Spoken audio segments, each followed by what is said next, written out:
Na tunashukuru Mungu kwa zawadi ya mfungo wa Ezra. Mpe Mungu makofi mengi kwa zawadi ya mfungo wa Ezra.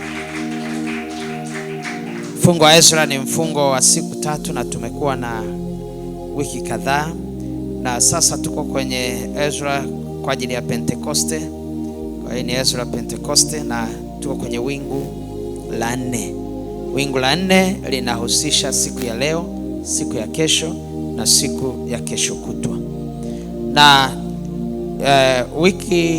wingu la 2 na la 3 tulijifunza kuhusu alama za Roho Mtakatifu, lakini pia tulijifunza kuhusu kazi mbalimbali za Roho Mtakatifu.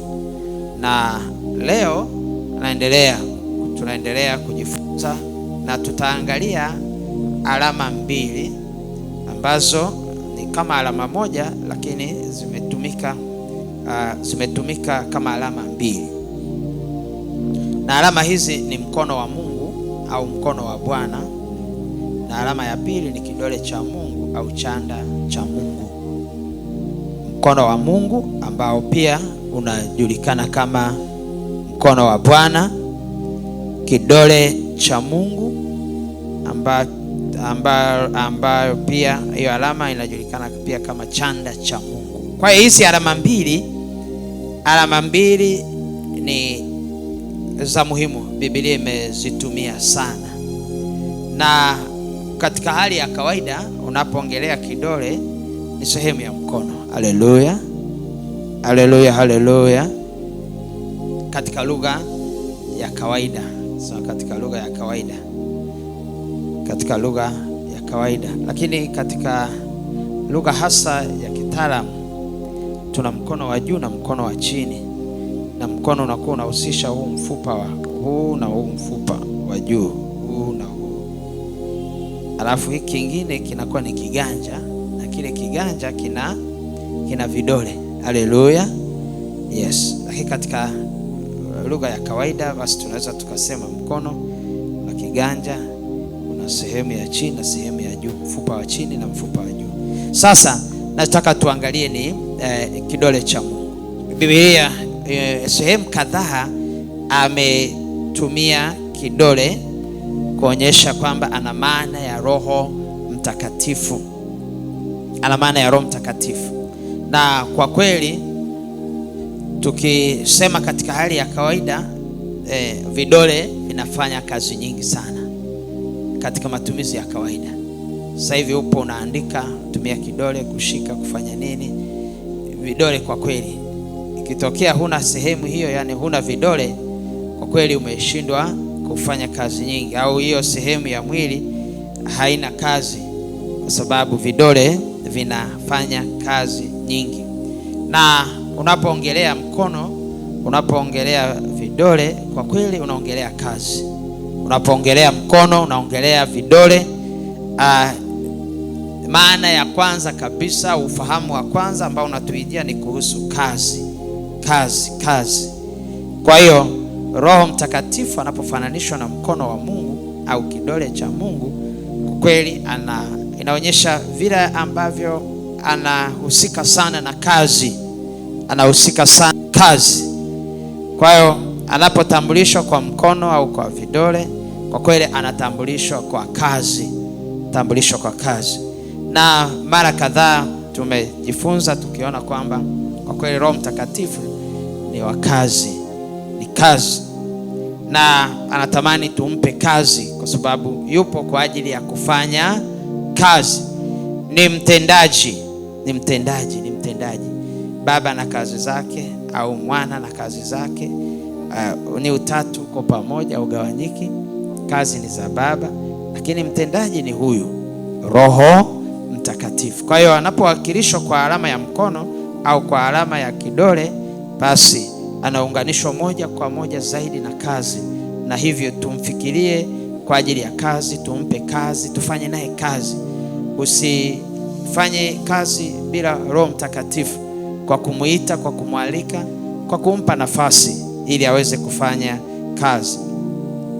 Na kwa Biblia unaweza kaangalia kwenye kitabu kile cha Kutoka sura ya 8 mstari ule wa 18 na 19. kitabu cha Kutoka sura ya 8. Kitabu cha Kutoka sura ya 8 mstari wa 18 hadi wa 19. Biblia inatuambia yafuatayo. Mstari wa 18 na 19 anasema, sura ya 8 tunaanza hapo. Tuanzie hapo. Tuendelea kujifunza. Tunataka kujazwa Roho Mtakatifu. Tunatamani kujazwa Roho Mtakatifu. Na tumeona kwenye Biblia pale walipojazwa Roho Mtakatifu, hadithi ilibadilika, story ilibadilika, tabia zilibadilika, mwenendo ulibadilika. Bwana Yesu apewe sifa. Kwa na sisi tunatamani kujazwa na tunaomba kujazwa tena au kujazwa kwa mara ya kwanza. Kama hujawahi kujazwa, tunaomba kujazwa Roho Mtakatifu kwa ajili ya mabadiliko makubwa kwenye maisha yetu, mabadiliko yenye heri. Kila mmoja atazamie badiliko la heri, badiliko la baraka kutokana na kujazwa Roho Mtakatifu. Tuliona huko nyuma wakimwendea Mungu, wakimlilia, anawajaza Roho Mtakatifu. Kwa hiyo unapojazwa Roho Mtakatifu umejazwa Mungu. Ni Mungu mwenyewe amejaa ndani yako. So atakuwa tayari kushughulika na maeneo mbalimbali ya maisha yako. Asema hao, ule mstari wa 18, hao waganga nao wakafanya mfano wa hayo kwa uganga wao, ili kwamba walete chawa, lakini wasiweze. Nako kulikuwa na chawa juu ya wanadamu na juu ya wanyama. Ndipo wale waganga wakamwambia Farao, jambo hili ni chanda cha Mungu. Na moyo wake Farao ukawa mzito, siwasikilize vile vile kama Bwana alivyonena. Hawa waganga, kuna Bwana alimwambia Musa, nyosha fimbo yako. Kamwambia Musa, mwambie Haruni, nyosha fimbo yako kayapige mavumbi ya nchi, ili kwamba yawe chawa katika nchi yote ya Misri. Kumbuka yale mapigo ambayo Mungu alikuwa anayapeleka kwa Farao ili wana wa Israeli waachiliwe kutoka utumwani Misri. Nao wakafanya. Haruni akanyosha mkono wake na fimbo yake na kuyapiga mavumbi ya nchi, nayo yakawa chawa juu ya wanadamu na juu ya wanyama. Mavumbi yote ya nchi yakawa ni chawa katika nchi yote ya mavumbi yote. Wewe fikiri mahali popote penye vumbi pakageuka kuwa chawa. Pigie Bwana makofi mengi. Mungu ana silaha nyingi, yani ana namna nyingi ya kuadhibu maadui zake au watesi wa watu wake. Nasema hao waganga wakawa juu ya wanyama, sasa wakawa chawa. Sasa kwamba hao waganga nao wakafanya mfano wa hayo kwa uganga wao.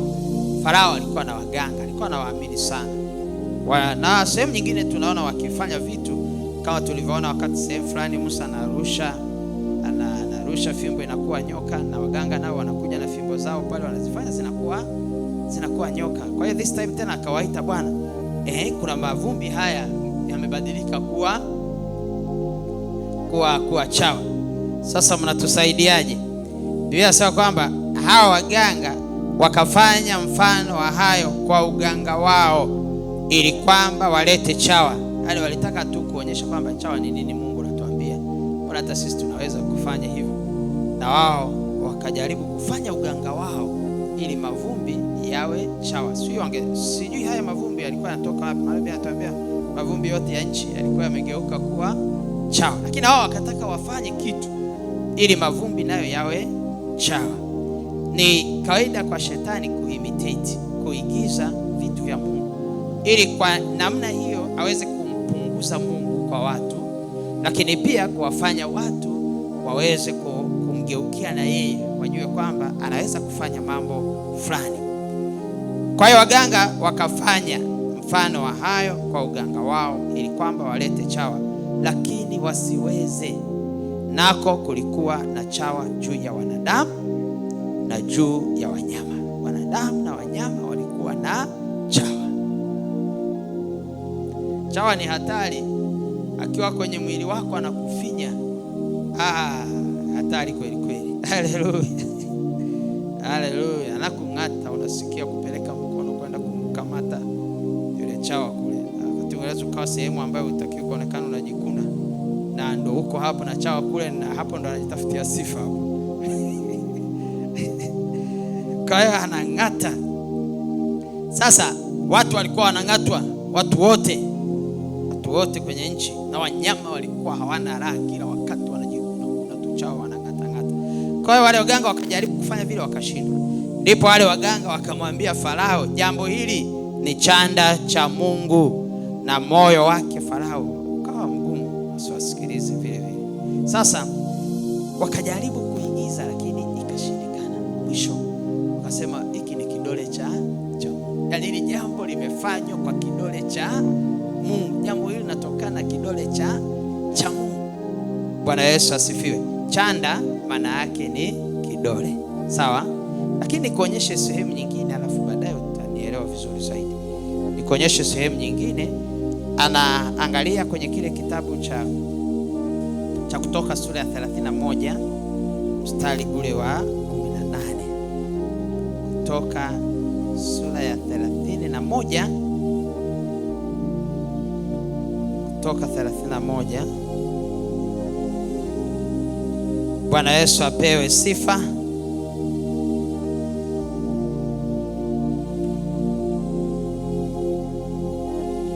Kutoka sura ile ya 31 mstari ule wa 18. 31 mstari wa 18. Basi hapo Bwana alipokuwa amekwisha kuzungumza na Musa katika mlima wa Sinai,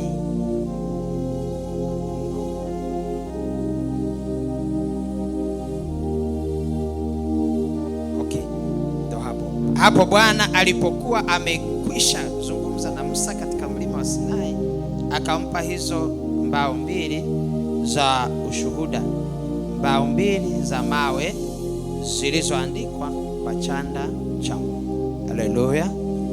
Zilizoandikwa kwa kidole cha Mungu. Zile mbao za amri 10 ziliandikwa kwa kidole cha Mungu. Haleluya.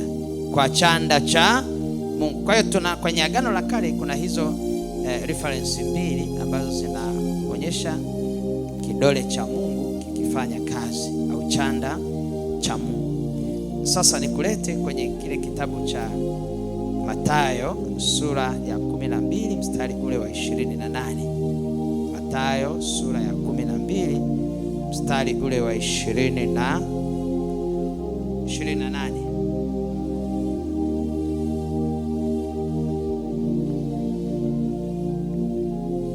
Injili ya Mathayo sura ya 12 mstari ule wa 28. Ndio.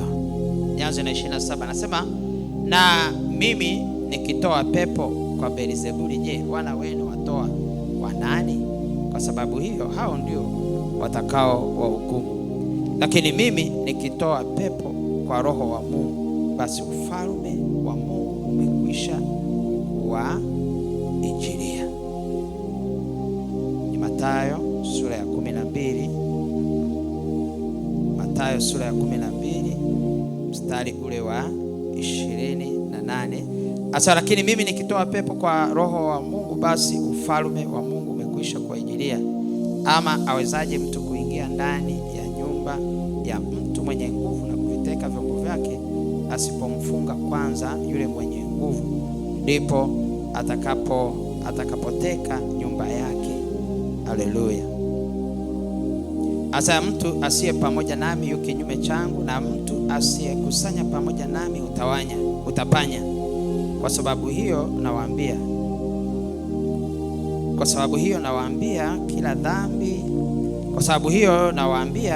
kila dhambi na kila neno la kufuru watasamehewa wanadamu, ila kwa kumkufuru Roho Mtakatifu hawatasamehewa.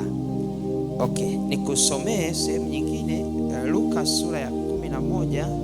Injili ya Luka sura ya 11 mstari wa 19 na Luka sura ya 11 ule mstari wa 19 na ule mstari wa 20. Luka sura ya 11 ule mstari wa 19 mstari ule wa 20. Ikianza mstari wa 18 anasema, basi ikiwa shetani naye amefitinika juu ya nafsi yake, ufalme wake utasimamaje? Kwa kuwa ninyi mnasema kwamba mimi natoa pepo kwa Beelzebuli, basi hawa wana wenu huwatoa kwa nani? Kwa sababu hiyo hao ndio watakao wahukumu. Lakini ikiwa mimi natoa pepo kwa kidole cha Mungu, basi ufalme wa Mungu umekwisha kuwaingilia. Nasema ikiwa mimi natoa pepo kwa kidole cha Mungu. Pale juu amesema anatoa pepo kwa Roho Mtakatifu, na hapa anahusisha Roho Mtakatifu na kidole cha Mungu. Anasema anatoa pepo kwa Roho Mtakatifu, lakini mimi ikiwa natoa pepo kwa kidole cha Mungu, ufalme wa Mungu umekwisha kuwaingilia. Na ile Mathayo pia tumeona kwamba anapotoa pepo kwa Roho Mtakatifu, ufalme wa Mungu umekwisha kuja.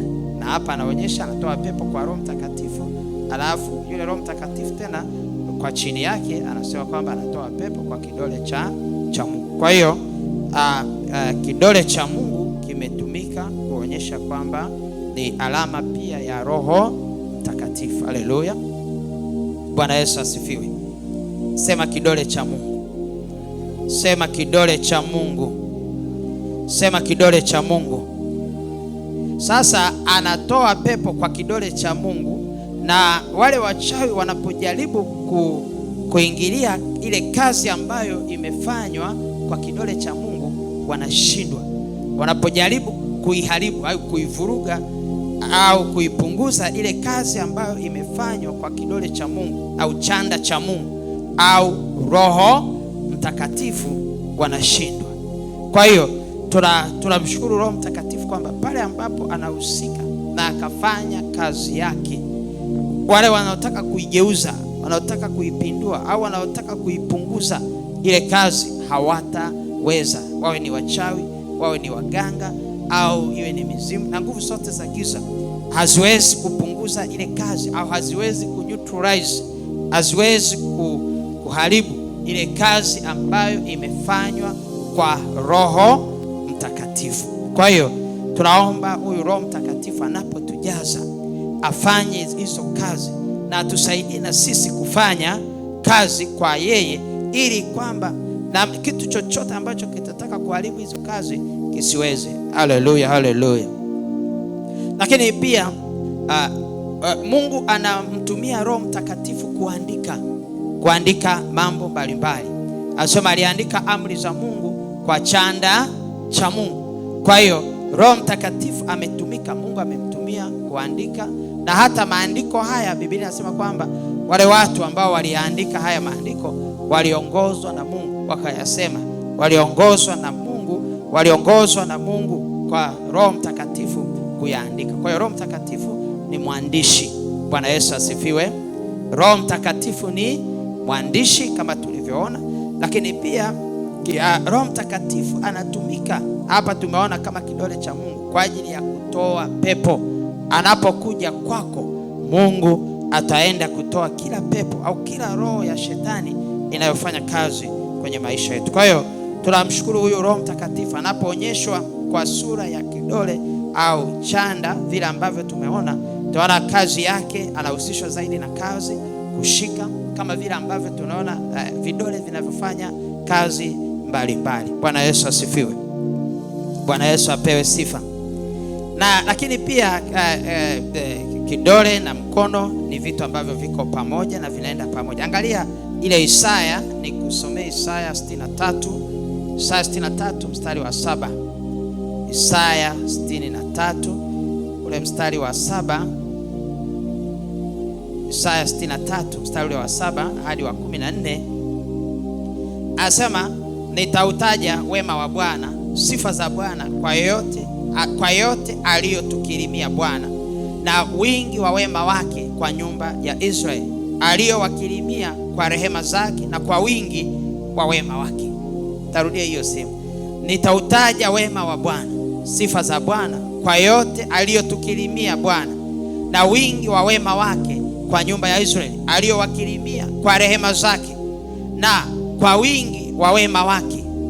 Nitarudia tena, nitautaja wema wa Bwana, sifa za Bwana kwa yote aliyotukirimia Bwana, na wingi wa wema wake kwa nyumba ya Israeli aliyowakirimia kwa rehema zake, na kwa wingi wa wema wake. Maana alisema, hakika ndio watu wangu hawa, wana wasio na hila, akawa mwokozi wao. Katika mateso yao yote yeye aliteswa, na malaika wa uso wake akawaokoa. Kwa mapenzi yake na huruma zake aliwakomboa mwenyewe, akawainua, akawachukua siku zote za kale.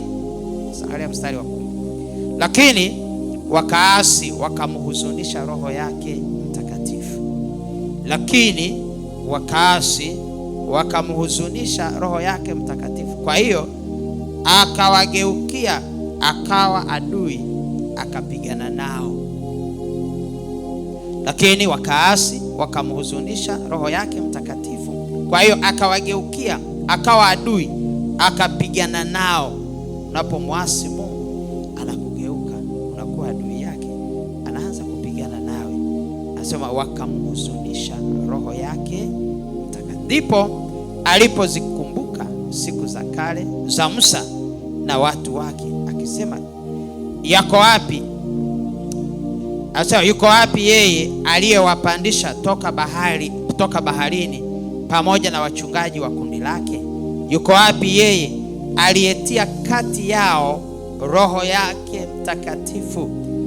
Aliyetia kati yao, lile kundi la Israeli, Bwana akatia kati yao roho yake mtakatifu, aliyewaongoza kwa mkono wake. Haleluya! Aliyewaongoza kwa mkono wake, kwa mkono wa kuume wa Musa, aliyeyatenga maji mbele yao ili ajifanyie jina la milele, aliyewaongoza vilindini kama farasi jangwani wasijikwae, kama ng'ombe washukao bondeni. Roho ya Bwana akawastarehesha. Ndivyo alivyowaongoza watu wako, ndivyo ulivyowaongoza watu wako, ili ujifanyie jina lenye utukufu. Bwana Yesu asifiwe. Sasa mistari hii inaonyesha Roho Mtakatifu wa Mungu, ambaye pia ndo Roho wa Bwana, vile ambavyo, lakini pia aliyewaongoza kwa mkono wake. Sehemu yanayosema aliyewaongoza kwa mkono wake, alafu mbele pale mstari wa 10 asema kama ng'ombe washuka, Roho ya Bwana akawastarehe. Ndivyo alivyowaongoza watu wake. Haleluya! Kwa hiyo mkono wa Bwana uliwaongoza, na kazi ya kuongoza ni kazi ya Roho wa Bwana, na kazi ya kuongoza ni kazi ya Roho Mtakatifu. Kwa hiyo mkono wake mtukufu, mkono wa Mungu unatuongoza. Mkono wa Mungu unapokuongoza, ni Roho wa Mungu anafanya nini? Anakuongoza. Mkono wa Mungu unapokuwa juu yako, ni Roho wa Mungu yuko juu yako. Mkono wa Mungu unapokusaidia, ni Roho wa Mungu anaye kusaidia. Bwana Yesu asifiwe. Bwana Yesu asifiwe. Na fungu hili limeonyesha kwa wazi sana vile Roho Mtakatifu alivyohusika na mchakato wa ukombozi, na kuwekwa huru kwa wana wa Israeli kutoka Misri. Na katika hiyo inaonyesha Roho Mtakatifu alivyosimamia jambo hili. Na hapa tunarudi wakati wale wachawi wanakiona kile chanda cha Mungu, wanajaribu kuingilia wafanye waharibu, lakini wanashinda, wasema hiki ni chanda, huu ni mkono wa Mungu, hiki ni kidole cha Mungu. Bwana Yesu asifiwe. Bwana Yesu asifiwe. Hiki ni kidole cha Mungu, huyu ni Roho wa Mungu.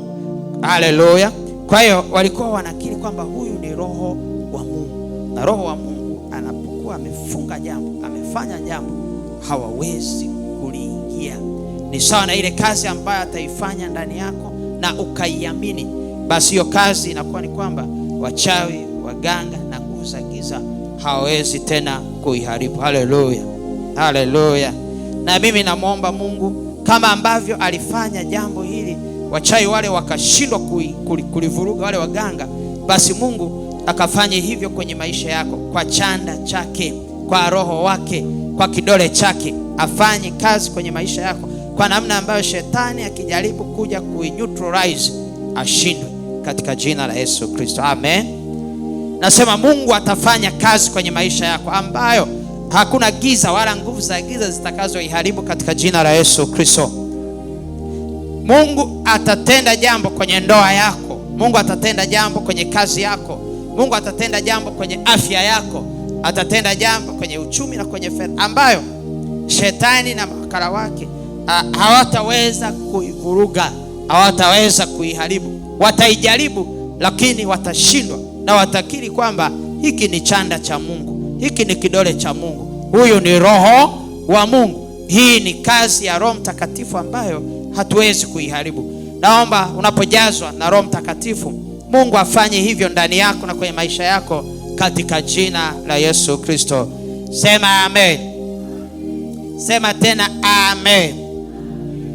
Kwa hiyo kwa hii asema, nitautajaje wema wa Bwana, sifa za Bwana, kwa yote aliyotukirimia Bwana na wingi wa wema wake kwa nyumba ya Israeli aliyowakirimia kwa rehema zake na kwa wingi wa wema wake.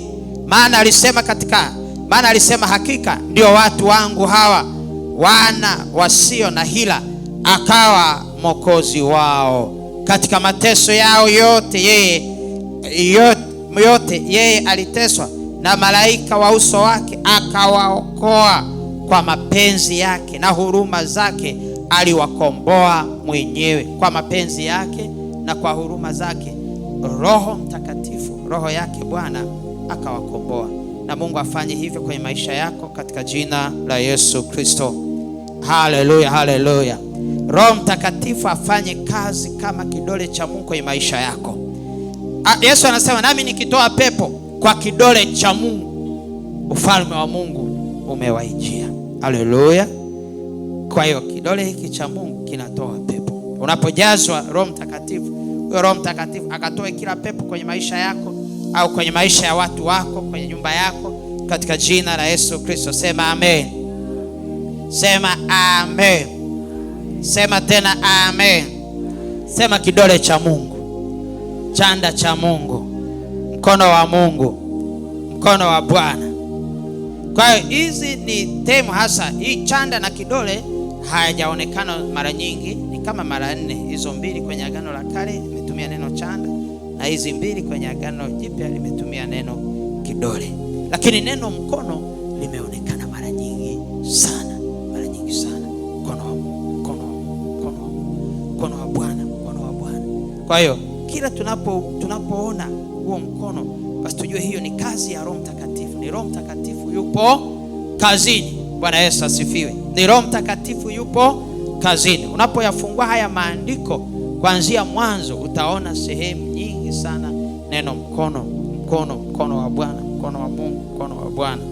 Hebu fungua nami na hiyo Isaya 63 mstari wa 7 ni wa 14.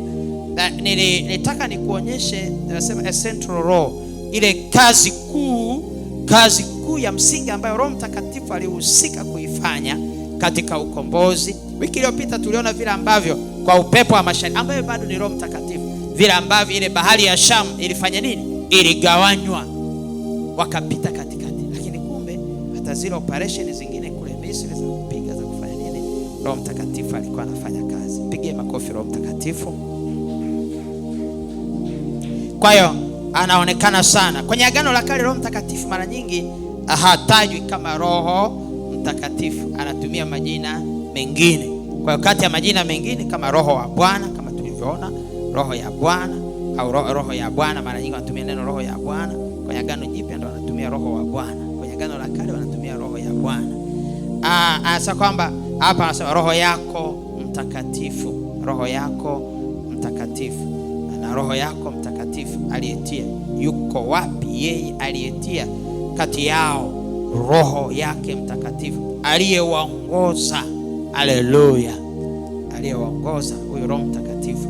Kwa hiyo tunamshukuru Roho Mtakatifu. Na hebu fungua kitabu cha Wafalme wa pili sura ya 3. Wafalme wa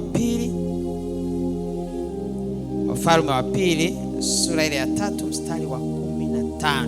Wafalme wa pili sura ya 3 mstari ule wa 15. Kitabu cha Wafalme wa pili sura ya 3 mstari ule wa 15. Mstari wa 15 nitasoma. Kitabu cha Wafalme wa pili sura ile ya 3 mstari wa 15. Ila sasa niletee mpiga kinanda. Ikawa mpiga kinanda alipokipiga, mkono wa Bwana ukamwijilia juu yake, akasema, Bwana sema hivi, fanyeni bonde hili lijae mahandaki, kwa kuwa Bwana asema, fanyeni bonde hili lijae, kwa kuwa Bwana asema hivi, hamtaona upepo wala hamtaiona mvua, ila bonde hilo litajaa maji. Sasa nataka nikuone pale kwamba ila tuanzie mstari wa 14 anasema Elisha akasema, kama Bwana wa majeshi aishivyo, ambaye ninasimama mbele zake, kama singewaangalia uso wake Yehoshafati mfalme wa Yuda, singetazama wala kuonana nawe. Ila sasa niletee mpiga kinanda. Ikawa mpiga kinanda alipopiga, mkono wa Bwana ukamwijia juu yake, akasema. Haleluya. Mkono wa Bwana, huyu ni nabii Elisha, alikuwa anataka neno kutoka kwa Bwana, lakini akasema, sasa lete mpiga kinanda. Mpiga kinanda alipokuwa anapiga kile kinanda, ndipo mkono wa Bwana ukashuka ukamshukia, akasema, huu mkono wa Bwana uliomshukia hapa ni nani? Ni Roho Mtakatifu. Haleluya, ni Roho Mtakatifu alipomshuka. Sasa hapa hawajasema Roho Mtakatifu, wamesema mkono wa Bwana ukamshukia, akaanza kusema. Roho Mtakatifu akamshukia, akaanza kusema. Asa kwamba ila sasa niletee mpiga kinanda. Ikawa mpiga kinanda, Mungu anapenda kusifiwa. Kwa hiyo ile alivyokuwa anapiga kile kinanda, uwepo ikatengeneza hali nzuri, atmosphere nzuri ya worship. Ile kinanda worship, Roho Mtakatifu akashuka, na Roho Mtakatifu aliposhuka akaanza kusema, mkono wa Bwana ukamwijia juu yake. Haleluya. Na ulipomwijia juu yake akaanza kusema. Naomba Mungu mkono wa Bwana ukuijie tena juu yako leo katika jina la Yesu Kristo. Nasema mkono wa Bwana uje juu yako tena katika jina la Yesu Kristo. Mkono wa Bwana uje juu yako tena katika jina la Yesu Kristo. Na unapokuja juu yako, basi uweze kutoa majibu, uweze kusema, uweze kutabiri, uweze kusema yale ambayo Mungu anayasema. Kwa hiyo eneo hilo pia limetumika. Andiko hilo unapoliona unasema mkono wa Bwana ukamwijia. Hapo mkono wa Bwana maana yake ni Roho Mtakatifu. Kwa hiyo unaposoma kwenye Biblia mara sehemu nyingi utaona mkono wa Bwana, mkono wa Mungu, mkono wa Bwana, mkono wa Mungu kafanya hivi. Sehemu nyingine akawapiga kwa mkono wa Bwana, sehemu nyingine akawasaidia kwa mkono wa Bwana akafanya. Kwa hiyo ni Roho Mtakatifu. Piga Roho Mtakatifu makofi mengi. Kazi. Haleluya. Mkono wa Bwana. Hebu nikuonyeshe tena sehemu nyingine ambapo mkono wa Bwana unaonekana, na hapa anaonekana tena Roho Mtakatifu. Kwa hiyo tunapokuwa tunasali, unaomba mkono wa Bwana, umevaa t-shirt imeandika mkono wa Bwana uko juu yangu, ni kukwambia Roho wa Bwana yuko juu yako. Angalia Wafalme wa kwanza, kitabu cha Wafalme wa kwanza sura ya 18. Kitabu cha Wafalme wa kwanza sura ya 18. Wafalme wa kwanza sura ya 18. Biblia inasema ule mstari wa kwanza. Ikawa baada ya siku nyingi neno la Bwana likamwijia Eliya katika mwaka wa 3 kusema, enenda ukajionyeshe kwa Ahabu, nami nitaleta mvua juu ya nchi. Nami nitaleta mvua juu ya nchi. Haleluya. Nami nitaleta mvua juu ya nchi. Sasa baada ya hiyo alafu uruke tena uende ule mstari wa mwisho. Nataka nimesoma mstari wa kwanza na ule mstari wa mwisho. Yes, Wafalme wa kwanza sura ya 18 mstari wa kwanza na ule mstari wa mwisho. Tunaendelea kumwona mkono wa Bwana au kidole cha Bwana au kidole cha Mungu au chanda cha Mungu kama alama ya muhimu kwa Roho Mtakatifu. Anasema ule mstari wa kwanza, ikawa baada ya siku nyingi neno la Bwana likamwijia Eliya katika mwaka wa 3, akasema, enenda ukajionyeshe kwa Ahabu, nami nitaleta mvua juu ya nchi. Sasa angalia mstari wa 46 kwenye hiyo sura ya 18 Wafalme wa kwanza. Anasema mkono wa Bwana ulikuwa juu ya Eliya, akajikaza viuno, akapiga mbio mbele ya Ahabu mpaka kuingia Yezreeli. Haleluya. Bwana Yesu asifiwe. Bwana Yesu asifiwe. Ngoja nikuonyeshe. Ule mstari wa 44, ikawa mara ya saba akasema, tazama wingu linatoka katika bahari, nalo ni dogo kama mkono wa mtu. Akasema, enenda umwambie Ahabu, taandika ushuke, mvua isikuzuie. Ikawa muda si muda, mbingu zikawa nyeusi kwa wingu na upepo, ikanyesha mvua nyingi. Ahabu akapanda garini akaenda zake Yezreeli. Mkono wa Bwana ulikuwa juu ya Eliya, akajikaza viuno, akapiga mbio mbele ya Ahabu mpaka kuingia Yezreeli. Kwa hiyo hawa hii ni baada ya ile kazi ya kushughulika na wale manabii wa uongo na nini, Eliya julikane Mungu ni nani. Baada ya ile kazi, ile show ile, haleluya. Baada ya ile show sasa mambo yameshakaa vizuri, mvua sasa inyeshe. Sasa mvua inakuja kunyesha. Mvua inapokuja kunyesha, akamwambia mfalme, hebu fanya haraka. Akaingia kwenye gari lake na farasi, wakaanza kukimbia mvua isije ikawakuta, wakashindwa kuendelea na safari yao. Na Biblia inasema kwamba mkono wa Bwana ulikuwa juu ya Eliya, naye akapiga mbio akaenda mbele ya Ahabu. Yani maana yake huu mkono wa Bwana sasa ni Roho Mtakatifu. Haleluya. Roho Mtakatifu akamwingia, akaja juu yake, akampa spidi, akampa kasi ambayo aliweza kupita farasi wale wamembeba mfalme na gari lao. Lakini Biblia inatuambia kwamba Eliya aliweza kwenda kwa spidi, akawapita wale farasi, akaenda mbele ya Ahabu. Sasa mkono wa Bwana ulikuwa juu ya Eliya na ukampa spidi isiyokuwa ya kawaida, spidi ambayo ilipita farasi na gari, spidi ambayo ilipita msafara wa mfalme. Kwa msafara wa mfalme ukawa nyuma, Eliya akawa yuko mbele. Mkono wa Bwana hapa ni Roho Mtakatifu. Roho Mtakatifu anapokuja juu yako anaweza kukupa spidi katika kazi, spidi katika jambo ambalo unalifanya, ukaenda kwa spidi ambayo ukaovertake na wengine, hata kama walikuwa wana miundombinu mizuri, wamejipanga vizuri kwa namna za kibinadamu. Lakini Roho Mtakatifu au mkono wa Bwana unapokuwa juu yako, Roho wa Bwana unapokuwa juu yako, moja ya vitu anavyoweza akavifanya ni kukupa spidi ambayo utaovertake, utawapita. Unajua kwenye maisha kuna wakati unaweza ukakaa ukaona, angalia, tazama yule,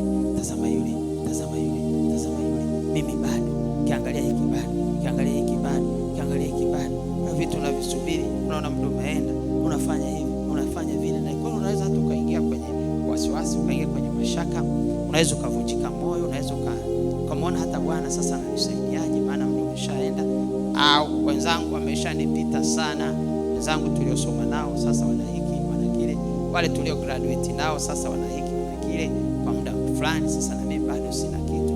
Sawa, inaweza ikawa ni kweli. Lakini tunapoomba kujazwa Roho Mtakatifu, tunapoomba kujazwa huyo Roho Mtakatifu aje juu yetu, aje ndani yetu, anapokuja kati ya jambo ambalo tunaona hapa anafanya kupa speed katika mambo yako. Haleluya. Haleluya. Unapenda speed? Unapenda speed? Unapenda Bwana akupeleke kwa kasi zaidi? unataka Bwana kupeleke kwa kasi zaidi, ninamwomba Roho Mtakatifu leo anapokushukia, Bwana aweke hiyo neema ya kukupeleka speed up mambo yako, miradi yako, matendo yako, kazi zako, vitu vyako fulani. Bwana avi speed up katika jina la Yesu Kristo. Sema amen. Sema ameni kubwa.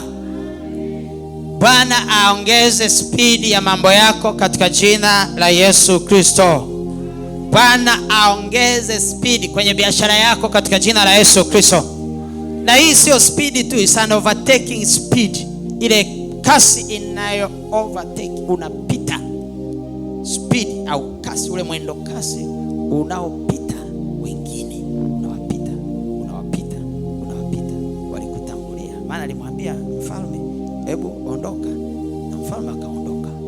Maana asingeweza kuondoka akamwacha mfalme, protocol hapo isingeruhusu.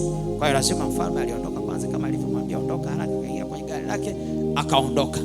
Kwa baada ya mfalme kuondoka na gari lake, ndo Elia anakuja nyuma, lakini akiwa ametiwa na Roho Mtakatifu, akiwa amejazwa, na ni mtu mzima, sio kwamba ni kijana mdogo, ni mtu mzima.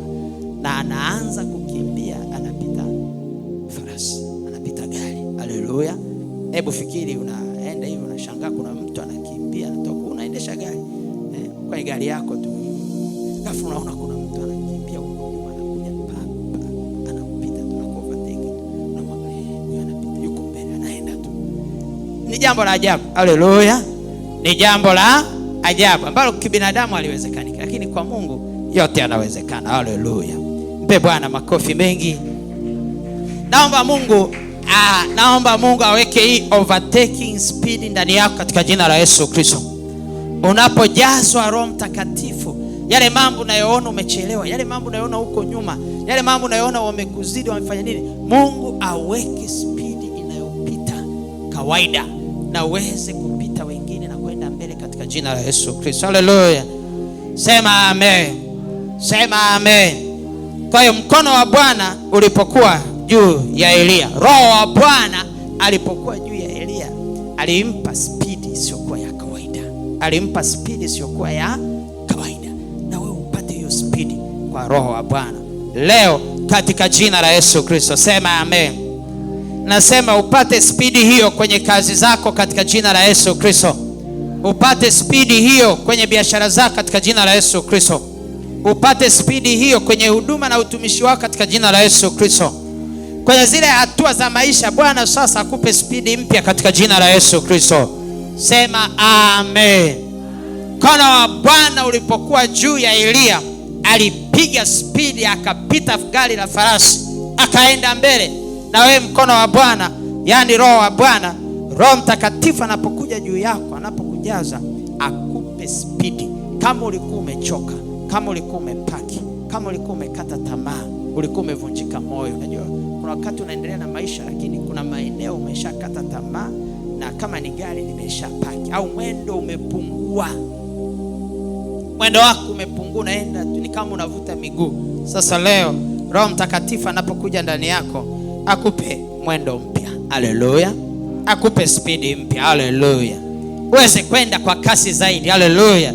Uweze kwenda kwa kasi zaidi. Sema amen.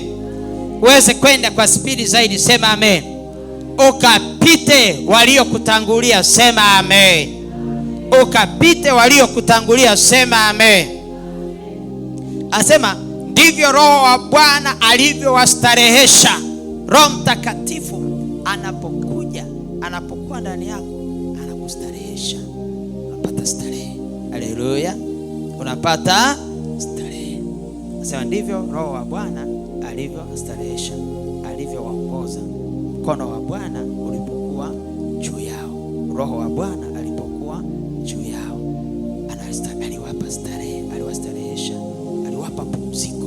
Haleluya. Haleluya. Haleluya. Kwa hiyo Bwana akafanya hivyo na akaongeze spidi kwenye hatua mbalimbali za maisha katika jina la Yesu Kristo. Unajua maisha yako kwenye hatua. Life is in stages. Stage hizi, stage hii, stage hii, stage hii, stage vitu. Mungu amepanga hivyo. Mungu amepanga hivyo. Mungu mara nyingi hafanyi vitu vyote mara moja. Ingawa anaweza akafanya vitu vyote mara moja. Si unajua? Kumbuka siku ile nilikupa mfano. Mungu anaumba. Anaamua kumuumba kwanza Adam. Baada ya kumuumba Adam anakuja na muumba Eva. Alafu hawa anawapa jukumu la kuzaliana. Wanakaa wanakaa miaka 900. Wanazaa watoto sio wangapi, wanakaa miaka 100, wanazaa watoto wangapi. Hivi. Lakini Mungu anaenda ana ratiba yake. Haleluya. Anasema zaidi mkaijaze nchi. Angeweza siku ile kufiatua akina Adam kadhaa, hata milioni kadhaa, hata bilioni. Yaani population iliyopo sasa Mungu angeweza kuifiatua siku moja ile ya uumbaji. Kila mahali akapajaza. Unanielewa? Angeweza kufanya hivyo siku moja, lakini kaanza na Adam. Haleluya. Kwa hiyo ni kwa maisha yako kwenye hatua kwa hatua. Sasa kuna hizi hatua wakati mwingine zinakuwa ni kama za kinyonga. Unajua hatua za kinyonga zinaenda hivi, unaweza kufikiri kinyonga anacheza, kumbe ana matatizo. Wakati unaweza kuona anabadilisha rangi kinyonga ukafikiri ana enjoy, kumbe anajaribu kupambana na hali zake, ndio zile rangi zinabadilika. Unaona, wewe unaweza ukaenjoy jamani, kinyonga anabadilika rangi, kinyonga amekuwa hivi, kumbe kinyonga mwenzako kula ana matatizo mengi, maana anabadilisha zile rangi ili aweze ku survive. Lakini ule mwendo ule anaenda na kanyaga anavuta, anaenda. Sasa kuna nyakati fulani kwenye maisha mambo fulani yanaweza yakawa yanaenda kwenye mwendo wa kinyonga au mwendo wa kobe. Mwendo wa kobe. Kobe akisikia tu hata hivi ana retract, anarudisha kile kichwa ndani, kinarudi kule ndani, anatulia. Sikia hali ya hewa kama ikawa vizuri, kobe ndo anatoa kichwa na cheki, anaendelea na viatu vyake. Haleluya. Yes. Kwa hiyo unaweza zikawa ni hizo hatua, lakini zinaweza kuwa Mungu hakudesign uende kwa hizo hatua. Hatua hizo zimekuja kutokana na changamoto hii na ile, na sasa Mungu anataka kuongeza kasi kwenye hatua zako katika jina la Yesu Kristo. Haleluya. Naomba Mungu aongeze speed ya kufanikiwa kwako katika jina la Yesu Kristo. Naomba Mungu aongeze speed ya mauzo huko dukani, huko kwenye biashara, vitu yani vinaenda kinyonge mauzo kidogo. So kasi ya kuuza iongezeke katika jina la Yesu Kristo. Kasi ya kununua iongezeke katika jina la Yesu Kristo. Kasi ya kubadilika iongezeke katika jina la Yesu Kristo. Kasi ya kugeuzwa iongezeke katika jina la Yesu Kristo. Kasi ya kubarikiwa na kuona baraka iongezeke kwenye maisha yako katika jina la Yesu Kristo. Amen. Piga kelele amen. Piga kelele amen. Kwa hiyo mkono wa Bwana ulipokuwa juu ya Elia, alipiga hatua, akapita na gari, akapita farasi. Kwa nini? Roho wa Bwana alikuwa juu yake. Naomba Mungu unapojazwa ukajazwe kwa ajili ya spidi mpya katika jina la Yesu Kristo. Sema amen. Nasema Bwana akakujaze roho wake, na roho wa Bwana awe juu yako kwa ajili ya spidi mpya kwenye maisha katika jina la Yesu Kristo. Kwa ajili ya spidi mpya kwenye kazi zako katika jina la Yesu Kristo. Kwa ajili ya spidi mpya kwenye biashara zako katika jina la Yesu Kristo. Kwa ajili ya spidi mpya kwenye huduma na utumishi wako katika jina la Yesu Kristo. Kwa ajili ya spidi mpya kwenye zile hatua za maisha zilizopo katika jina la Yesu Kristo. Katika jina la Yesu Kristo. Spidi mpya ya kuelewa, spidi mpya ya kujifunza, spidi mpya spidi mpya ya kuingia au ya kuadopti, kukubali vitu vipya sawa sawa na mapenzi ya Mungu katika jina la Yesu Kristo. Sema amen. Sema amen. Kwa hiyo Roho Mtakatifu anaweza akakupa hiyo speed. Akakupa hiyo speed. Kwa hiyo speed. Akakupa hiyo speed ghafla kwenye huduma yako. Hali kaanza kuwa tofauti. Kaanza kuona vile huduma inavyozaa, vile huduma inavyoleta watu kwa Yesu, vile huduma inavyobariki watu, vile huduma inavyogeuza maisha ya watu, vile huduma inavyogeuza hali za watu au hali za maeneo. Unaweza ukaona Mungu akifanya jambo la ajabu au jambo kwa spidi. Kwa spidi ghafla. Ulikuwa unajulikana na familia yako tu, lakini ukashangaa kwa sababu hata ya jambo moja tu ambalo Roho Mtakatifu anaweza kalifanya na wewe akalifanya kwenye maisha yako, ikasababisha ukajulikana mtaani, ukajulikana kwenye mji wako, ukajulikana kwenye nchi, ukajulikana kimataifa. kwa sababu ya kazi fulani ambayo mkono wa Bwana umeifanya kwenye maisha yako. Haleluya. Na mimi nasema kasi ya kujulikana katika jina la Yesu Kristo. Kasi ya kujulikana katika jina la Yesu Kristo. Unafanya biashara. Sasa kama hujulikani biashara yako inaendaje? Unaweza ukawa una product nzuri tu unauza, lakini kama product yako haijulikani, nani atainunua? Kwa hiyo ikijulikana, ndivyo ambavyo unaweza ukaongeza mauzo, au unaweza ukaongeza biashara, itaongezeka. Kwa hiyo naomba Mungu pawepo na ongezeko la kujulikana katika jina la Yesu Kristo. Kujulikana kwa faida, kujulikana kwa mema, kujulikana kwa utukufu wa Mungu. Amen. Kwa hiyo ni moja ya kazi ambayo mkono wa Bwana unapokuwa juu yako unaweza ukaifanya. Pia mkono wa Bwana huu, Biblia ina mistari mingi, mamia ya mistari yanayozungumzia mkono wa Bwana, mingi sana. Lakini nimechagua hii naomba nimalize na hii Petro. Nimalize na hii Petro wa kwanza sura ya 5. Petro wa kwanza ile sura ya 5. Petro wa kwanza sura ya 5 ule mstari wa 6.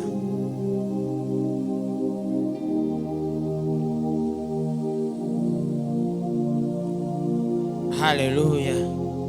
Asa basi nyenyekeeni chini ya mkono wa Mungu ulio hodari, ili awakweze kwa wakati wake. Nyenyekeeni chini ya mkono wa Mungu ulio hodari. Hii phrase sana kusema nyenyekeeni chini ya Roho Mtakatifu aliye hodari, ili awakweze kwa wakati wake. Huku awakweze kwa wakati wake, huku mkimtwika yeye fadhaa zenu zote, kwa maana yeye hujishughulisha sana kwa mambo yenu. Huyo ni Roho Mtakatifu. Haleluya.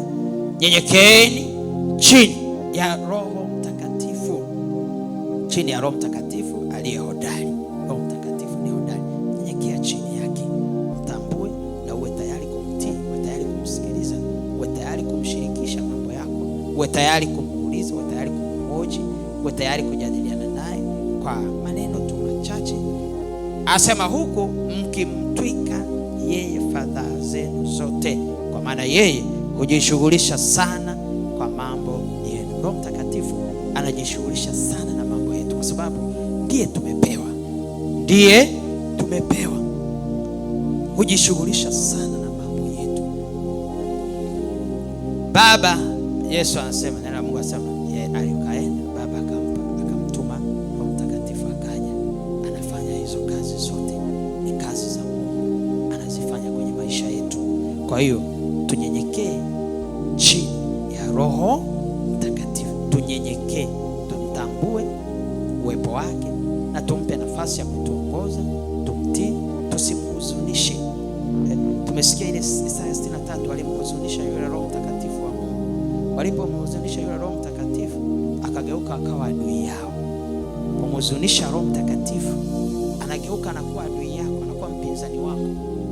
Anapokuwa adui yako, maana yake unajua hapo tarajia atakupiga, atakuharibu, ili akiwa na lengo la kwamba ufike mahali uelewe, ili aweze kukusaidia. Bwana Yesu apewe sifa. Bwana Yesu apewe sifa. Anasema nyenyekeeni chini ya mkono wa Mungu, nyenyekeeni chini ya Roho Mtakatifu.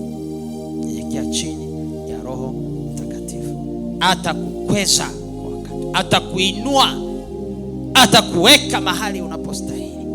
Lakini nyenyekea, jishushe, jiweke chini yake, chini ya uongozi wake, chini ya uangalizi wake, chini ya mamlaka yake, chini ya nguvu zake, chini ya utendaji wake. Jiweke chini yake, ili kwa njia hiyo Roho Mtakatifu aweze kukukweza. Haleluya, haleluya, haleluya. Tunapojazwa na Roho Mtakatifu, Mungu ana mpango wa kutukweza. Haleluya. Mungu ana mpango wa kutuinua. Mungu ana mpango wa kukuinua, na huo mpango amemwasaini Roho Mtakatifu autekeleze. Na huu ndio wakati wa kutekelezwa kwa huo mpango kwenye maisha yako. Huu ndio wakati wa Mungu kutekeleza mpango wa kukuinua, kuinua kiroho, kuinua kimwili, kuinua kiuchumi, kwenye huduma, kukuinua kimaisha, kukuinua, kukutoa kwenye uduni, kukutoa kwenye unyonge na kukuweka kwenye heshima. Bwana akuinue na akuheshimishe unapompa, unapojinyenyekesha chini ya Roho Mtakatifu. Na mimi naomba Mungu leo uchukue hatua mpya ya kujinyenyekesha chini ya Roho Mtakatifu katika jina la Yesu Kristo. Sema amen. Nasema kuanzia sasa uchukue hatua mpya za kujinyenyekesha chini ya Roho Mtakatifu ili apate kukuongoza kwenye areas zote za maisha yako katika jina la Yesu Kristo. Atakuongoza kutafuta fedha, atakuongoza kufanya biashara, atakuongoza kwenye ndoa yako, atakuongoza.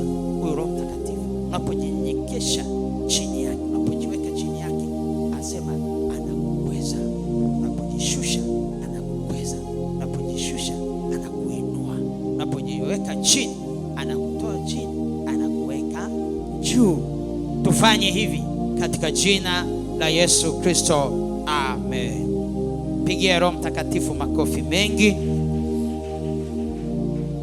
Kwa hiyo unapoangalia Biblia ina maeneo mengi ambapo neno mkono wa Mungu limeonekana. Na kwa kweli tunapoangalia mkono wa Mungu,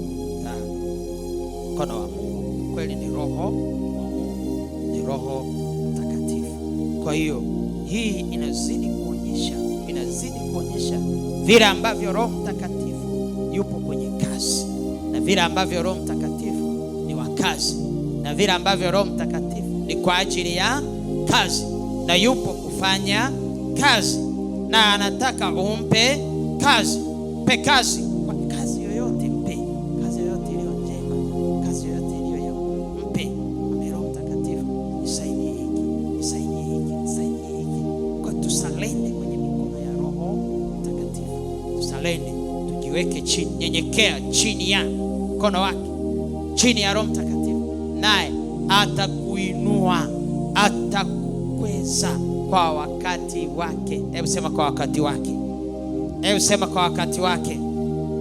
Uko wakati wa kukwezwa na Bwana, uko wakati wa kuinuliwa na Bwana. Na kazi hii ameiweka kwa Roho Mtakatifu, Roho wake haifanye. Amemtuma Roho Mtakatifu aje kwetu. Kwa hiyo amempa maelekezo yote juu ya kila anachotakiwa kufanya kwenye maisha yetu. Na Roho Mtakatifu mwenyewe ni Mungu, anafanya hayo yote. Haleluya. Haleluya, haleluya. Pigie Roho Mtakatifu makofi mengi. Pigie Roho Mtakatifu makofi mengi. Tunataka tuone Roho Mtakatifu akitenda kazi mithili ya mkono kwenye maisha yetu. Tunataka tuone Roho Mtakatifu akifanya kazi mithili ya vidole kwenye maisha yetu. Vile ambavyo vidole vina kazi nyingi za kila siku. Hebu fikiri maisha ya kila siku bila mkono. Fikiri maisha ya kila siku bila mkono, yangekuwaje? Fikiri maisha ya kila siku bila vidole, yangekuwaje? Yangekuwaje? Hebu fikiri tu. Angalia kazi za mikono. Mikono ina kazi ipi? Majukumu mbalimbali ya mikono ulionayo hata hapo ulipokaa. Majukumu mbalimbali ya mikono ulionayo. Alafu uone ndo majukumu. Kiwango unachotegemea hii mikono unavyoiona ilivyo ya Mungu, ndivyo Roho Mtakatifu alivyo kwenye maisha yetu kama watoto, maisha yetu ya kiroho. Na sio tu maisha yetu ya kiroho, so maisha ya kiroho na ya kimwili hayatenganishwi. They are there. You cannot separate your spiritual life from the physical life. Kwamba in the spirit you are different, in the physical no. Ulivyo katika roho ndivyo unavyokuwa katika mwili. Kwa hiyo kutenganisha maisha ya kiroho na ya kimwili hayatenganishwi. Ni kama ambavyo huwezi kutenganisha roho na mwili. Ukitenganisha roho na mwili, huyo mtu amekufa. Si unajua? Mwili na roho vikitengana, mtu huyo amefanya nini? Amekufa. Tunaongelea maiti, tunaongelea marehemu. Nataka kutenganisha roho na mwili. Kwa hiyo maisha ya kiroho na maisha ya kimwili pia hayatenganishwi. Yakitenganishwa tayari. Kwa hiyo vile unaona mkono ulivyo wa muhimu kwenye maisha unahitaji kuambiwa kwamba mkono ni wa muhimu kiasi gani. Unahitaji kuambiwa. Unahitaji kuambiwa mkono ni wa muhimu kiasi gani? Eti tunahitaji jamani. Unahitaji.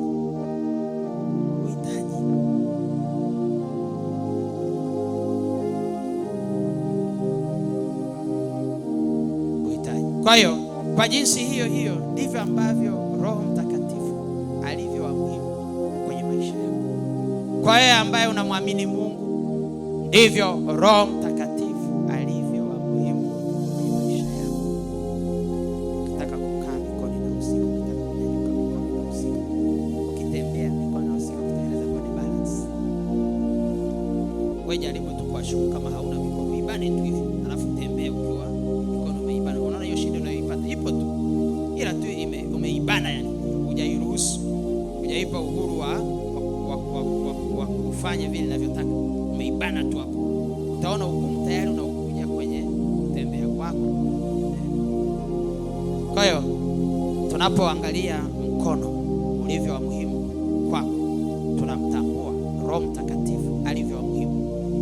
Unapoona ni mambo mangapi bila mkono huwezi kuyafanya, unagundua ni mambo hayana idadi. Hayana idadi. Ndivyo tunavyogundua bila Roho Mtakatifu. Bila Roho Mtakatifu yako mambo mengi ambayo hatuwezi kufanya. Na kwa kweli maisha yetu ya Kikristo yanakuwa yameingia kwenye shida kubwa ya Roho Mtakatifu. Au Roho Mtakatifu yampa nafasi. Hivyo nasema mikono ipo. Kitu kinakuja cha kushika, unaenda kushikia meno, badala kushikia mkono. Sasa meno nayo si anaweza kushika. Roho Mtakatifu yupo, tunaye, lakini hatumuengage. Ile daily engagement ni ndogo.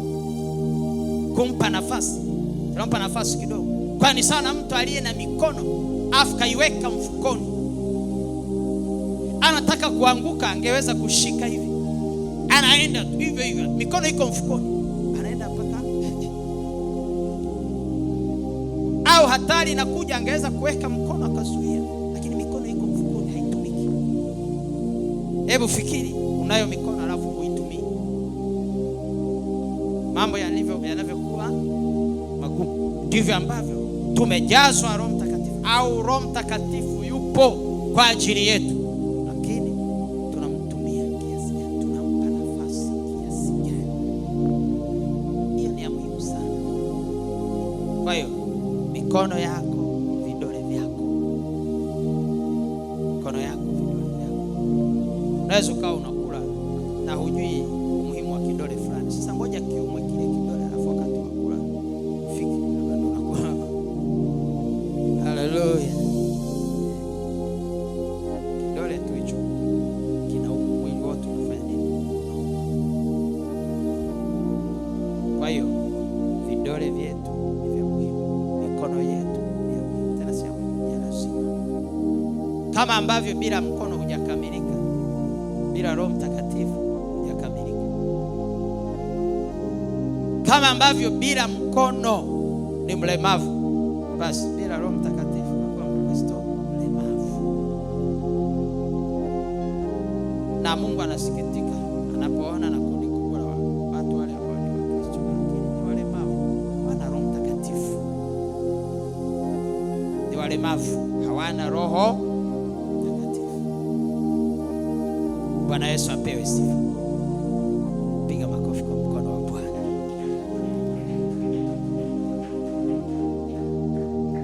Unaweza ukahesabu kazi ambazo mkono wako au mikono yako imezifanya tangu asubuhi mpaka wakati huu. Unaweza ukazihesabu.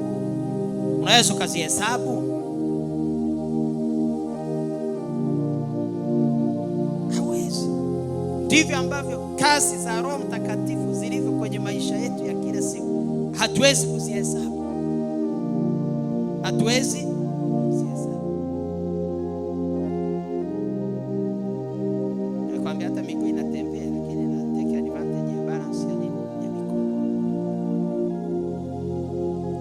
Na kwa wanyama tofauti tofauti, mikono ni kitu ambacho kimeandaliwa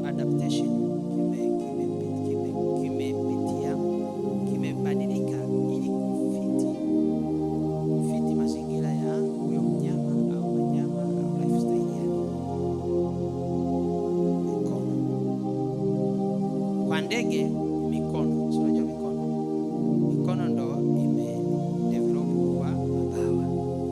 Tunafundishwa yale mabawa ilikuwa ni mikono, lakini sasa nataka aruke yeye, maisha yake itakiwa yawe juu, sawa? Kwa mikono yake ndo ikawa Mungu akaimodify ili kumiti ile kazi ya kuruka. Kwa mikono yake ikawa ni mabawa. Kwa hiyo flying au kuruka kunategemea mikono. Bwana Yesu apewe sifa. Bwana Yesu apewe sifa. Kwa hiyo tunamshukuru kwa vile ambavyo ametupa, na tunapotambua mambo haya tunaweza tukawa tayari kujiwekesha chini ya mkono wa Mungu, chini ya Roho Mtakatifu ili aweze kutuweza. Ndio wakati wa uwezo wa Bwana. Haleluya. Pigie Bwana makofi mengi. Baba, tunakushukuru kwa ajili ya mafundisho haya, na tumetambua kwamba Roho wako Mtakatifu amewakilishwa pia na mkono kama alama, lakini kidole au chanda. Tunapozingatia kazi za mikono au kazi za vidole, hazina idadi, inazidi kutufanya tuone umuhimu wa Roho Mtakatifu kwenye maisha yetu kama Wakristo, kama waamini. Na kwa kweli tunaona bila Roho Mtakatifu, kwa maana ya mikono, tunapokosa Roho Mtakatifu ni sawa mtu ambaye amekosa mikono. Maisha ya mtu ambaye hana mikono ni magumu sana. Vitu vingi atahitaji kufanyiwa, mambo mengi hawezi kuyafanya, na maisha yake kwa kweli ni mtihani. Mtu ambaye hana vidole the same, hali ni ile ile. Kwa Mungu tunaona thamani kubwa ya Roho Mtakatifu kama Mungu kwenye maisha yetu, na sisi tunatamani zaidi na tunakiu zaidi ya kujazwa na huyo Roho Mtakatifu. Na leo kwa namna kipekee tunamtaka kama mkono, tunamtaka kama kidole, tunamtaka kama mkono na kama kidole, tunamtaka, tunamuomba kama kidole na kama mkono, na tuko tayari kunyenyekesha kwake ili atuweze wakati. Na huu ndio wakati wa uwezo. Baba, katika jina la Yesu Kristo, kila mmoja ukajifunue kwake, kamfunue Roho wako kama mkono, kamfunue Roho wako kama mkono na kama vidole, na kwa mkono na kwa vidole kafanye mambo, atoe pepo, wachawi, waganga wakijaribu kazi za Roho Mtakatifu, jasho linatoka. Watu hawa Bwana, unapowajaza Roho Mtakatifu leo, ninaomba kila kazi ya shetani ikafeli. Wale waganga wa Farao walifeli kwenye ile kazi ambayo Roho Mtakatifu alikuwa ameifanya, mpaka wao wakapindole hapa chanda cha Bwana, chanda cha Roho Mtakatifu. Katika jina la Yesu Kristo, naomba kafanye mabadiliko kwenye maisha ya watoto wako na watumishi wako. Tuanze kuona shetani akisalenda, chawi na uganga, mizimu na mapepo na giza, majini na mamlaka za giza zikisalenda, zikisema, zikigive up, zikinyosha mikono, sema kazi ya Roho Mtakatifu hii, kazi ya Roho Mtakatifu hii, kazi ya Roho Mtakatifu hii, kazi ya Roho Mtakatifu hii. Wale wachawi, wale waganga walisalenda, wakasema hii ni kazi ya Bwana, chanda cha Bwana, hakijaribiwi, hakiharibiwi, hakiuawi, hakiibiwi. Katika jina la Yesu Kristo, Roho Mtakatifu, yes, kama wale waganga mashuhuri walisalenda, wakasema hii kazi hii hapana, haiwezekaniki.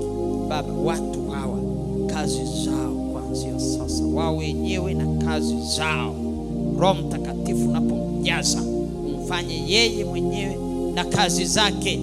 Wanapozijaribu wasalende, wanapozijaribu washindwe, waseme hii ni kazi ya Mungu, hii ni kazi ya, hiki ni chanda cha Bwana, ni kidole cha Bwana. wanaweza wasijue ni Roho Mtakatifu, lakini wajue kwamba ni mkono wako Bwana, ni nguvu zako, wajue kwamba ni Mungu amehusika.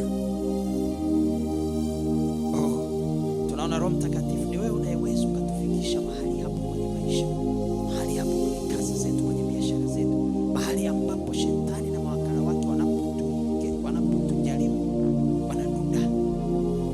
Katika jina la Yesu Kristo, naomba Roho Mtakatifu ukawajaze watu wako hawa, ukawajaze kama mkono na kama chanda cha Bwana, kajifunue kwao, na kwa namna ambayo wale waliokuwa wanawajaribu, wale waliokuwa wanawatafuta, wale waliokuwa wanawafuatilia wasalende. Haikuwa jambo rahisi. Mganga amepewa kazi na mfalme, alafu aseme hii kazi haiwezekani. Ilikuwa inahatarisha maisha yake. Actually ilikuwa inamaanisha kifo kwake. Lakini waliona hii hapana, there is no way out.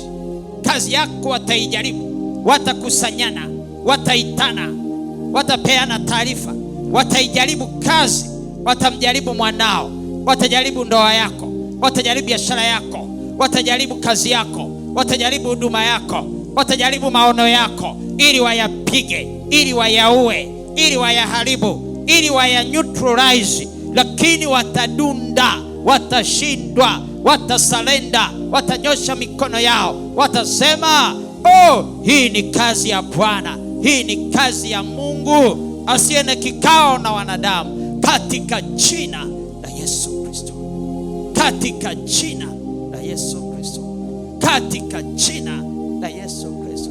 Ni saa ya majini kudunda, ni saa ya mapepo kudunda, ni saa ya mizimu kudunda kwenye maisha yako, ni saa ya mizimu kugive up, kuachia, kuona kwamba hii kazi haiwezekaniki. Hii ni kazi ya Bwana, hiki ni chanda cha Mungu, hii ni kazi ya Roho Mtakatifu, hii ni kazi ya Roho wa Bwana. Waijaribu washindwe.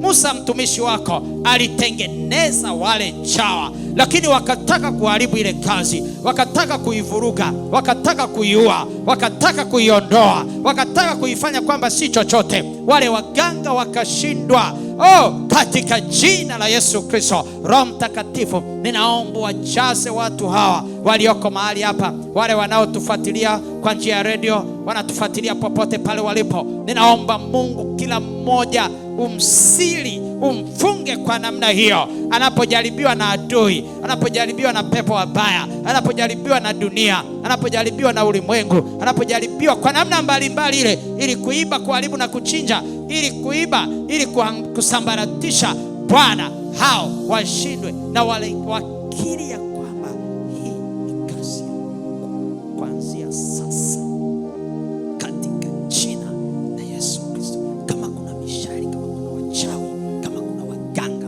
walikuwa wamekusanyana mahali, wanahujumu kazi yako, wanahujumu kanisa, wanahujumu huduma, wanahujumu utumishi wako, wanahujumu ndoa yako, wanahujumu biashara yako, wanahujumu kipawa, wanahujumu karama yako, wanahujumu karama yako, wanahujumu maono yako, wanahujumu masomo yako, wanahujumu taaluma yako, wanahujumu ujuzi wako, wanahujumu ujuzi wako, wanahujumu taaluma yako. Saa hii imefika, chanda cha Bwana kitakuwa juu yako. Utajazwa Roho Mtakatifu, utajazwa Roho Mtakatifu, na kuanzia sasa watakiri kwa vinywa vyao, watakiri kwa mioyo yao, watakiri kwa mawazo yao, watakiri, watatambua ya kwamba kazi hii haiwezekaniki tena. Hatuwezi kuiharibu, hatuwezi kuiiba, hatuwezi kuisambaratisha. Wanataka wakufukuze kazi, lakini wanashangaa kila wanachokifanya ili ufukuzwe kazi. Haiwezekaniki kufukuzwa kazi, haiwezekaniki biashara yako kufa. Wanataka waiue, lakini haifi. Wanataka kuua ndoa yako, lakini ndoa haifi. Wanataka kuua masomo yako, lakini masomo hayafi. Wanataka kuua taaluma yako, wanataka kuua ujuzi wako, lakini hakuna kinachokufa. Kwa nini? Kwa sababu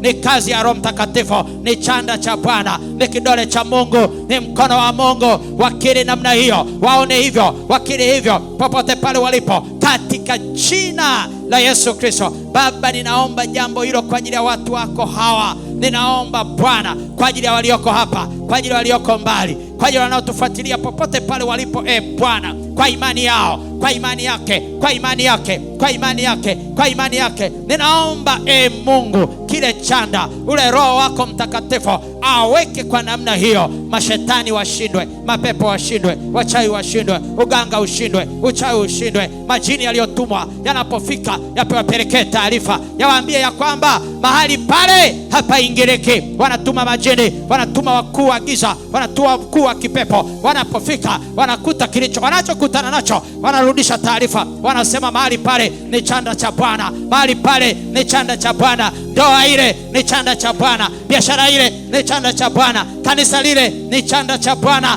ni chanda cha Bwana, ni chanda cha Bwana, ni chanda cha Bwana, taaluma ile, ujuzi ule ni chanda cha Bwana, katika jina la Yesu Kristo, katika jina la Yesu Kristo.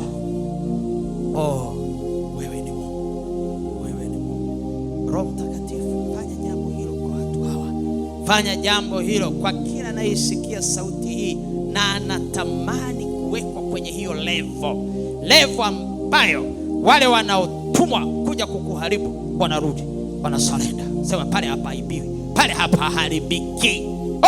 Katika jina la Yesu Kristo. Wanatumwa kuja kuharibu kanisa, wanatumwa kuja kuvuruga kanisa, lakini wanafanya yote wanayofanya, mwisho wanasurrender. Wanainua mikono yao, wanaenda kwa farao wao, wanaenda kwa mkuu wao, wanawaambia mahali pale ni chanda cha Bwana, kanisa lile ni chanda cha Bwana, huduma ile ni chanda cha Bwana, ndoa ile ni chanda cha Bwana, ni chanda cha Bwana, biashara ile ni chanda cha Bwana, duka lile ni chanda cha Bwana, kampuni ile ni chanda cha Bwana, taasisi ile ni chanda cha Bwana, shule ile ni chanda cha Bwana, chuo kile ni chanda cha Bwana, ule mtaa ni chanda cha Bwana, ule mji ni chanda cha Bwana, katika jina la Yesu Kristo, katika jina la Yesu Kristo. Baba mtakatifu, Baba mwenye nguvu, Baba mwenye uweza, fanya jambo kwa ajili ya watu wako hawa. Fanya jambo Bwana, kila mtu aliyesikia habari hii ukatende kazi ya aina hiyo kwenye maisha yake, katika jina la Yesu Kristo, katika jina la Yesu Kristo, katika jina la Yesu Kristo. Wanapokujaribu kwa uchawi, watakapokujaribu kwa uganga, ripoti watakayoipeleka ni kwamba pale hapawezekaniki.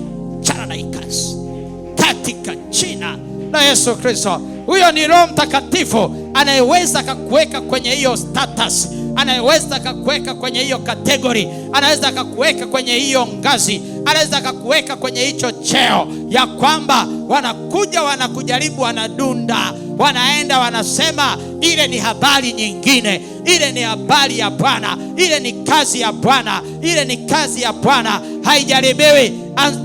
Fanyeni jambo jingine, tafuteni kazi nyingine, katika jina la Yesu Kristo. Watu wote tuseme amen. Yes, hicho ndicho Bwana amefanya. Watakuja kukujaribu, au wapo tayari wanakujaribu. Wanajaribu kazi yako, wanajaribu kanisa, wanajaribu biashara, lakini hilo ndilo jibu watakalo nalo. Watarudi kwa hao wao, watawaambia ile kazi ile ni chanda cha Mungu, ni kidole cha Mungu, ni mkono wa Mungu, ni mkono wa Bwana. Haleluya! Pe Bwana makofi mengi kwa ajili ya jambo hilo. Roho Mtakatifu, tunakushukuru. Unapotujaza tunakuwa kwa ngazi hiyo, unapojaa ndani yetu tunakuwa kwamba hatuwezekaniki, tunakuwa kwamba tujali. Yani hiyo, asante Roho Mtakatifu, asante. Ndivyo unavyowafanya watu wako, ndivyo unavyolifanya kanisa lako, ndivyo unamfanya kila mmoja anayeamini mambo haya, katika jina la Yesu Kristo, amen. Pende na Bwana makofi mengi.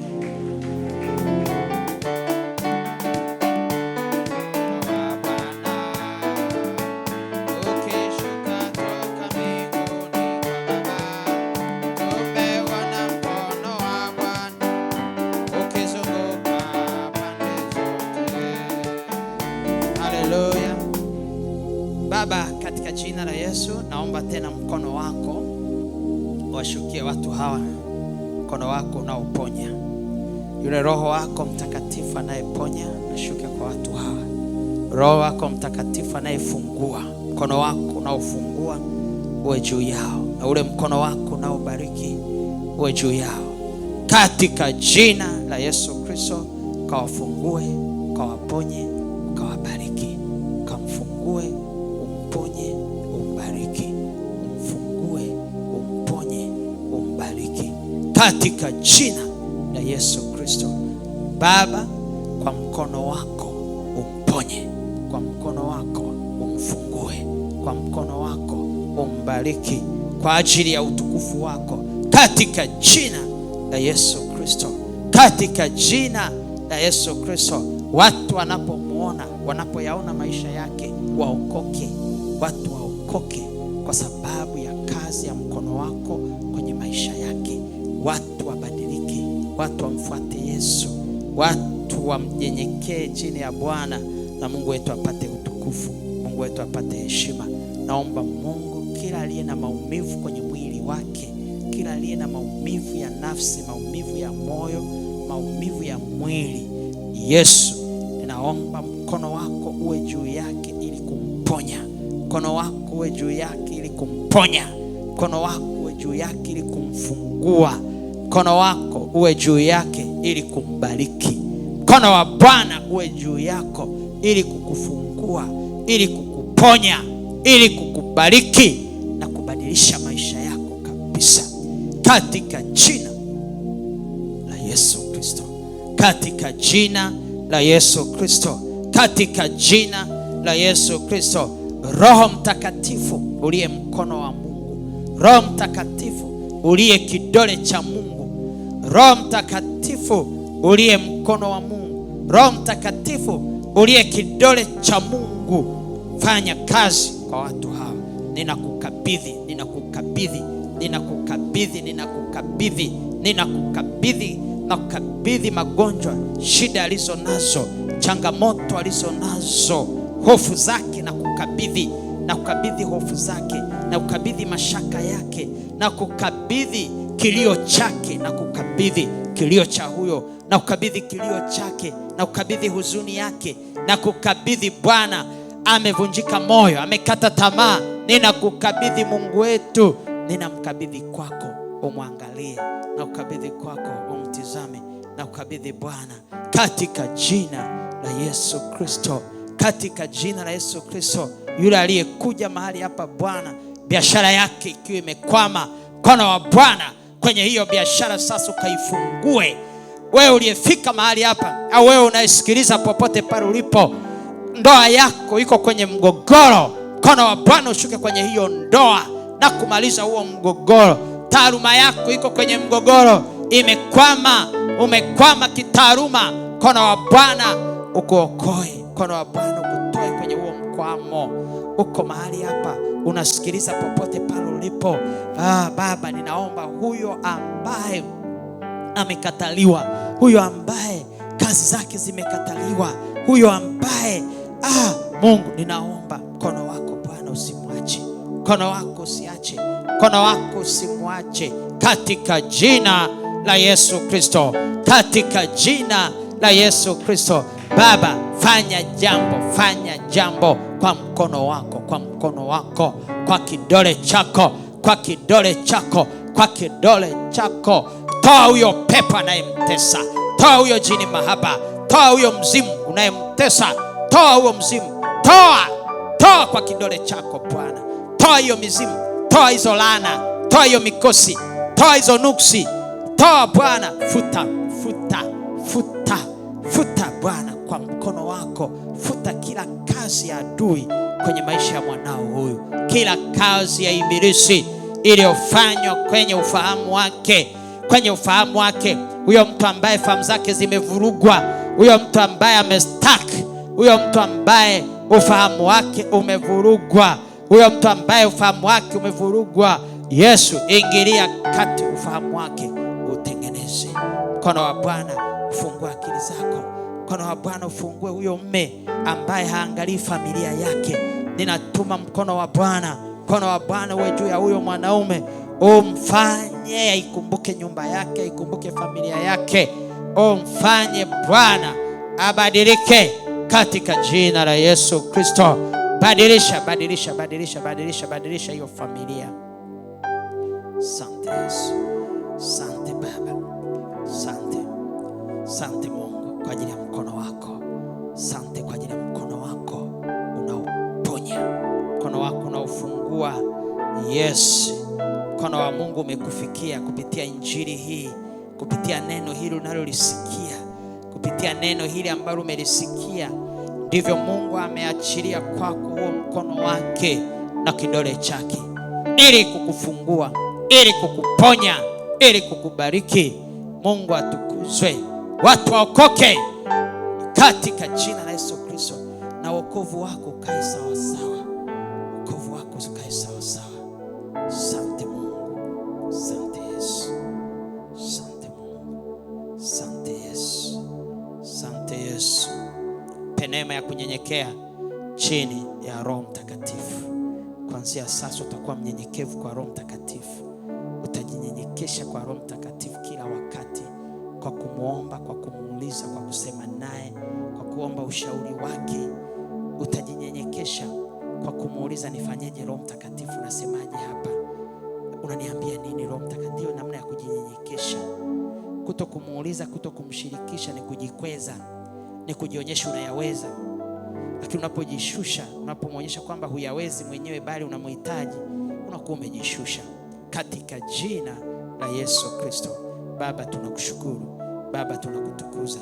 Asante kwa uponyaji, asante kwa wale uliowafungua na kuwaweka huru.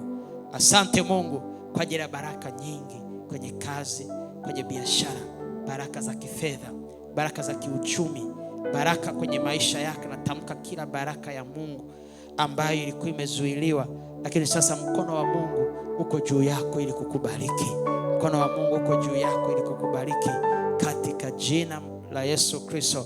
Ule mkono wa baraka, ule mkono wa Mungu wenye kubariki hautaondoka juu yako.